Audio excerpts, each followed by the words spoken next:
পাটোয়ারি ভাই আপনি যদি একটু বলে যেতেন একটা সেকেন্ড জাস্ট যে একটা সেকেন্ড না এখানে মাইক্রোফোন ক্যামেরা আছে আচ্ছা শুনেন প্রশ্ন আচ্ছা যে কথাটা বললেন অপশন নাই এবার প্লিজ একটা প্রশ্ন লাস্ট প্রশ্ন পাটোয়ারি ভাই আপনি বলেন না ভাই আপনি মাইক্রোফোনের সামনে আসেন জাস্ট একটা প্রশ্ন প্লিজ। আমরা প্রধান নির্বাচন কমিশনারের সাথে একটি বৈঠক করেছি। বৈঠকে আমরা আলোচনা করেছি যে বিষয়টি, তার মধ্যে একটা বড় উল্লেখযোগ্য বিষয় হচ্ছে আপনারা জানেন যে গত 12 তারিখে নির্বাচন বিধিমালা পরিচালনা বিধিমালার তফসিলে যে প্রতীক অন্তর্ভুক্ত করার বিষয়টি রয়েছে, সেখানে আপনারা লক্ষ্য করেছেন কিনা যে সেখানে যদিও এর আগে সরকারি সিদ্ধান্ত অনুযায়ী এবং নির্বাচন কমিশনের নিজের সিদ্ধান্ত অনুযায়ী বাংলাদেশ আওয়ামী লীগের নিবন্ধন কার্যক্রম স্থগিত রয়েছে, কিন্তু তাদের স্থগিত থাকা অবস্থায়ও তাদের যে প্রতীক ছিল নৌকা, সে নৌকাকে কিন্তু এখনও তালিকা থেকে বাদ দেওয়া হয়নি।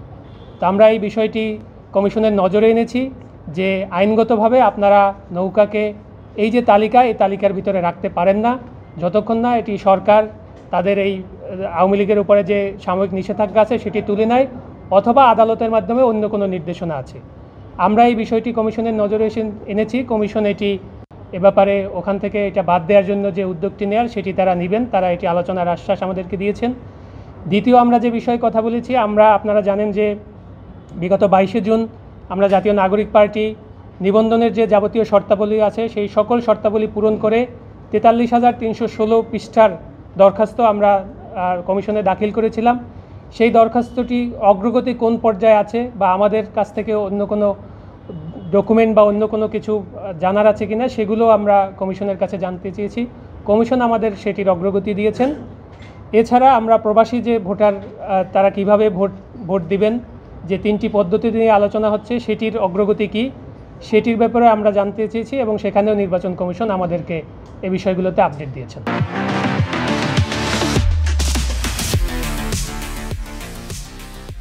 জামাতে ইসলামের দাঁড়িপাল্লা কিন্তু এখনও নির্বাচন কমিশনের তালিকাভুক্ত নাই এবং সর্বশেষ যে তালিকা তারা প্রেরণ করেছেন আপনারা দেখবেন সেখানে দাঁড়িপাল্লাকে অন্তর্ভুক্ত করার জন্য তারা এটি রেখেছেন। অর্থাৎ জামাতে ইসলামের নিবন্ধন যখন বাতিল হয়ে গিয়েছিল তখন কিন্তু প্রতীকের তালিকা থেকেও দাঁড়িপাল্লাকে বাদ দেওয়া হয়েছিল। সেই জায়গা থেকে আপনি যদি আওয়ামী লীগের বিষয়টি দেখেন যে আওয়ামী লীগের নিবন্ধন বর্তমানে স্থগিত অবস্থায় আছে। কোনো স্থগিত থাকা বিষয়ের প্রতীক যেটা তাদেরকে বরাদ্দ দেওয়া হয়েছিল সেটি তালিকায় অন্তর্ভুক্ত থাকার সুযোগ নাই। এটি আমরা বলেছি যে যেহেতু আওয়ামী লীগের নির্বাচনী তাদের যে নিবন্ধন সেটি স্থগিত আছে, অতএব তাদের প্রতীকটিও স্থগিত থাকতে হবে, প্রতীকটি এই তফসিলে অন্তর্ভুক্ত রাখার কোনো সুযোগ নেই। দ্বিতীয় প্রশ্নটি হচ্ছে যে আপনি যে একটি প্রশ্ন করলেন, এটি আসলে আমাদের মাঝে কিছু লোকের মাঝে এই ভুল ধারণাটি তৈরি হয়েছে যে জাতীয় প্রতীক আসলে শাপলা, কিন্তু আপনারা যদি সংবিধানের 4-3 অনুচ্ছেদ এবং 1972 সালের একটি অর্ডার আছে এবং 72 সালের এই জাতীয় প্রতীক নিয়ে একটি রুলস আছে, এগুলোর একটি কম্বাইন্ড রিডিং আপনারা দেখেন, সেখানে দেখবেন যে 4টি আলাদা স্বতন্ত্র উপাদান নিয়ে জাতীয় প্রতীকটি গঠিত। তার ভিতরে তারকা আছে, তার ভিতরে পাট পাতা আছে এবং শাপলা। এই 4টি আলাদা উপাদানের মধ্যে ধানের শীষ আপনারা জানেন ইতিমধ্যে বাংলাদেশ জাতীয়তাবাদী দল বিএনপির প্রতীক, তারকা একটা দলের প্রতীক এবং পাট পাতা সোনালী আঁশ আর একটা দলের প্রতীক আছে। এছাড়াও জাতীয় ফুল হিসাবেও যদি আপনি এটাকে ট্রিট করেন, জাতীয় ফল কাঁঠাল আরও অন্য একটি নিবন্ধিত দলের প্রতীক হিসাবে রয়েছে। তো আমাদের এইখানে যে মিসকনসেপশনটি বারবার হচ্ছে যে জাতীয় প্রতীককে শাপলা হিসাবে ব্র্যান্ডিং করা হচ্ছে, কিন্তু জাতীয় প্রতীক আসলে শাপলা নয়।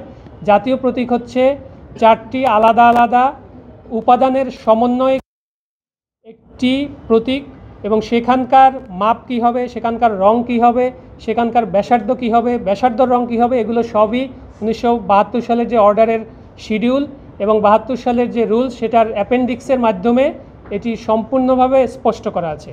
আমি আপনাদেরকে অনুরোধ করব যে সেগুলো আপনারা দেখবেন এই ব্যাখ্যাগুলো দেওয়ার আগে এবং সেগুলো দেখেই এই ব্যাখ্যাগুলো দিবেন। আচ্ছা, বিধিমালায় রাখিনি ব্যাপারটা আসলে এরকম না। আপনারা জানেন যে তফসিলের যে তালিকা আছে সেই তালিকাটি আসলে যে কোনো সময় সংশোধন করা যায়। এটি একটি বিধিমালা সংশোধন করতে পার্লামেন্টেরও দরকার হয় না, অর্ডিন্যান্স জারিরও দরকার হয় না, এটা সংশ্লিষ্ট প্রতিষ্ঠানই করতে পারে, কিন্তু আইন মন্ত্রণালয়ের ভেটিং করতে হয়। তো আমরা যেহেতু নৌকার ব্যাপারেও আপত্তি জানিয়েছি এবং বলেছি যে নৌকাকেও এই লিস্টের ভিতরে রাখা যাবে না, তালিকার ভিতরে রাখা যাবে না, এটি করতে গেলেও কমিশনকে আসলে নতুন করে ওই তালিকায় এই সংযোজন বা বিয়োজনের একটা প্রসঙ্গ থাকবে। সেই জায়গা থেকে আমরা জাতীয় নাগরিক পার্টির পক্ষ থেকে নতুন একটা দরখাস্ত আমরা আজকে দিয়েছি যে আপনারা শাপলাকে বাদ দেওয়ার ব্যাপারে যে ব্যাখ্যাটি গণমাধ্যমে নির্বাচন কমিশন থেকে দেওয়া হয়েছিল সেই ব্যাখ্যাটি আসলে আইনগতভাবে একটি ভুল ব্যাখ্যার উপর দাঁড়িয়ে আছে। আমরা সেই জায়গাগুলোতে নির্বাচন কমিশনকে ব্যাখ্যাগুলো জানিয়েছি এবং স্পষ্ট করেছি যে আইনগত এটার কোনো বাধা শাপলাকে নির্বাচনী প্রতীক হিসাবে রাখার ক্ষেত্রে নাই। সেক্ষেত্রে আমরা নতুন একটি দরখাস্ত আজকে নির্বাচন কমিশনে জমা দিয়েছি যে শাপলাকে আগে এই প্রতীক হিসাবে তালিকায় অন্তর্ভুক্ত করা এবং জাতীয় নাগরিক পার্টি যদি নিবন্ধনের শর্ত পূরণ করতে পারে এবং নিবন্ধন দেওয়ার ব্যাপারে ইতিবাচক সিদ্ধান্ত গ্রহণ করে তখন যেন আমাদেরকে এটি বরাদ্দ দেওয়া হয়। কমিশন কি বলছে? কমিশন কি বলছে? আচ্ছা, কমিশন এটা যেটা হয় যে যখন একটা দরখাস্ত দেওয়া হয় কমিশন এই দরখাস্তটা গ্রহণ করেন এবং তারা এটা বিবেচনার আশ্বাস দিয়েছেন আমাদের। আপনি তো 3টা প্রতীক চেয়েছিলেন, অপশন দিয়েছিলেন, তো এটা মূলত নিতে পারবেন। আচ্ছা, এটার ব্যাখ্যা হলো 3টা প্রতীক আসলে আমরা চাইনি। আপনারা যেটা দেখবেন যে নির্বাচন কমিশনের যে একটা প্রেসক্রাইব ফর্ম ছিল সেখানে দফা 6 উল্লেখ করা ছিল যে আপনারা দল হিসাবে কোন প্রতীক আপনাদের বরাবরের সংরক্ষণের জন্য আবেদন করেন। সেখানে আমরা শাপলাকে আবেদন করেছিলাম। আমরা আরও অপশন হিসাবে দ্বিতীয় এবং তৃতীয় আরও 2টা অপশন দিয়েছিলাম, কিন্তু শুরু থেকেই আমাদের প্রধান এবং একমাত্র লক্ষ্যই ছিল শাপলাকে প্রতীক হিসাবে আমাদের পক্ষে সংরক্ষিত রাখা যেন হয় সেটির ব্যবস্থা করা। আপনি বলেছেন আপনার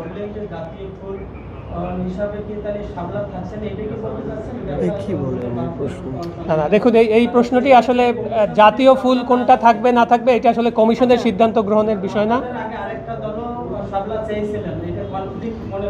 জি, এই প্রশ্নটি আপনি আমাকে করতে পারেন। আমাদের আগে অন্য একটি দল চেয়েছিল বলে আমরা দেখতে পেয়েছি।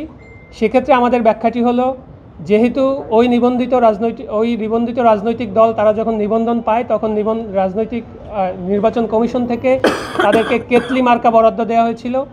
তারা যদি নতুন করে আবার এই প্রতীকটি চেঞ্জ করতে চায় তাহলে তাদের কিছু ফর্মালিটিস আছে, তাদের অনেক বেশি বার্ডেন আছে যেটা আমরা নতুন দল হিসেবে নাই। আমরা চেয়েছি যে এইটা তালিকাভুক্ত করে আমাদেরকে বরাদ্দ দেওয়ার জন্য প্রথমত। দ্বিতীয়ত হচ্ছে নির্বাচন কমিশন যখন নীতিগত সিদ্ধান্ত নিয়ে এই বিষয়টি আইন মন্ত্রণালয়ে ভেটিংয়ের জন্য পাঠিয়েছিল যেখানে শাপলাকে রাখা হয়নি, এরপরে কিন্তু ফার্স্ট অ্যাপ্লিকেশনটা নিয়ে আমরাই এসেছি।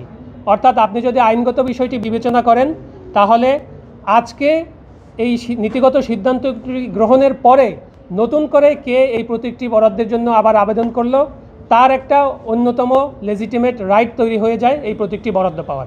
সেক্ষেত্রে আমরা মনে করছি যে শাপলা পাওয়ার আমাদের কোনো আইনগত ব্যারিয়ার নেই। শেষ পর্যন্ত যদি আপনি প্রতীক হিসেবে সংরক্ষিত না করে আপনাদের ডিসিশন কী হবে? একই সঙ্গে যখন প্রতীক হিসেবে এটি সংরক্ষণ না করে ভেটিংয়ের জন্য পাঠানো হয়েছে তাৎক্ষণিক প্রতিক্রিয়ায় আপনারা জানিয়েছে নির্বাচন কমিশন নিরপেক্ষ জায়গায় নাই। আজকে এই বিষয়টি কমিশনকে জানিয়েছেন কিনা? আচ্ছা, নির্বাচন কমিশন তো একটা সাংবিধানিক প্রতিষ্ঠান, আপনারা জানেন। আমরা কখনোই কোনো প্রতিষ্ঠানকে চ্যালেঞ্জ করি না। আমরা প্রতিষ্ঠানের কাজগুলোকে সবসময় চ্যালেঞ্জের ভিতরে রাখতে চাই এবং এটা একটা গণতান্ত্রিক পরিবেশে এটা একটা জবাবদিহিতারও জায়গা যে কোনো সময় যে কোনো সাংবিধানিক প্রতিষ্ঠান বা যে কোনো বিধিবদ্ধ প্রতিষ্ঠানকে একটা জবাবদিহিতার মধ্যে রাখতে হয়। সে জায়গা থেকে এই যে আশঙ্কা, এটি কিন্তু আমরা নির্বাচন কমিশন যখন গঠন হয়েছিল 2022 সালের আইন অনুযায়ী তখনই কিন্তু আমরা আমাদের প্রতিক্রিয়া দিয়েছিলাম যে প্রক্রিয়ায় এই নির্বাচন কমিশন গঠন হয়েছে সেই প্রক্রিয়াটি আমরা সমর্থন করি না।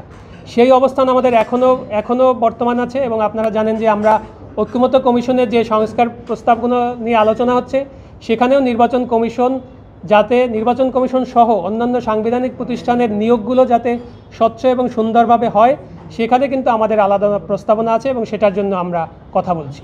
যদি প্রতীক নাই সংরক্ষিত হয় সেক্ষেত্রে আপনারা কি করবেন? না, এটি আমরা আশাবাদী যে আমরা যে আইনি ব্যাখ্যাগুলো দিয়েছি এগুলো কমিশন বিবেচনা করবেন এবং এখন যে পরিস্থিতি দাঁড়িয়েছে যে আমাদের এই আজকের দরখাস্তের পরে কমিশন এটা যদি না করে তাহলে আমাদের চেয়েও ভালো আইনি ব্যাখ্যা তাদেরকে দিয়ে জনগণকে কনভিন্স করতে হবে। সেকেন্ড অপশন ছিল কলম, সেটাও তারা একটা দল চাচ্ছে। আমাদের শাপলা ছাড়া অন্য কোনো অপশন নাই। পাটোয়ারি ভাই, আপনার একটা প্রশ্ন ছিল। পাটোয়ারি ভাই আপনি যদি একটু বলে যেতেন একটা সেকেন্ড জাস্ট যে একটা সেকেন্ড। না, এখানে মাইক্রোফোন ক্যামেরা আসলো। আচ্ছা শুনেন, আচ্ছা যে কথাটা বললেন অপশন নাই, এবার প্লিজ একটা প্রশ্ন, লাস্ট প্রশ্ন। পাটোয়ারি আপনি বলেন না ভাই, আপনি মাইক্রোফোনের সামনে আসেন, জাস্ট একটা প্রশ্ন প্লিজ। আমার প্রশ্নটা একটা আসেন পাটোয়ারি ভাই আসেন। আপনি না আসলে ভালো লাগে না, আসেন বিষয়টা শাপলা প্রতীক না পেলে কি হবে যেটা বলেন একটা বিষয়, আর আপনি সেই দাবির মধ্যে এখন আছেন কিনা ইসি পুনর্গঠন বিষয়ে প্ল্যান বি নাই? আমরা তো নির্বাচনের আগে ইসি পুনর্গঠন করতে হবে, এটা স্ট্রেইট ফরওয়ার্ড, এবং ইসি যেভাবে পুনর্গঠিত হয়েছিল সে আইনটারও পরিবর্তন করতে হবে, এবং ঐক্যমত কমিশনের যে নতুন যে সিস্টেমগুলো আছে সেটা অনুযায়ী এই ইসিতে যারা সাংবিধানিক প্রতিষ্ঠান অনুযায়ী নিজের ভালো কাজের পরিচয় দিয়েছেন তাদেরকে রাখা যেতে পারে, কোনো ব্যক্তি আকারে নয়। কিন্তু ইসি পুনর্গঠন করবে অনেকে তাদের ব্যক্তি জায়গা থেকে একটা দলীয় মুখপাত্র হিসাবে কাজ করছেন। 2 নম্বর জিনিস হলো আমাদের শাপলার কোনো বিকল্প অপশন নাই, কারণ লিগ্যাল ওয়েতে আমরা দেখেছি আইনগতভাবে শাপলা পেতে আমাদের কোনো বাধা নেই। যদি বাধা দেওয়া হয় সেটা আমরা রাজনৈতিকভাবে লড়াই করব। ধন্যবাদ। Thank you, thank you. আমি যেটা পাওয়ার পাই গেছি। হ্যাঁ হয়ে গেছে, নিউজ তো এটাই। শাপলার বিকল্প হিসাবে অপশন নাই, আর হচ্ছে দলীয় মুখপাত্র কাজ করছে না, বলো দলীয় মুখপাত্র কাজ করছে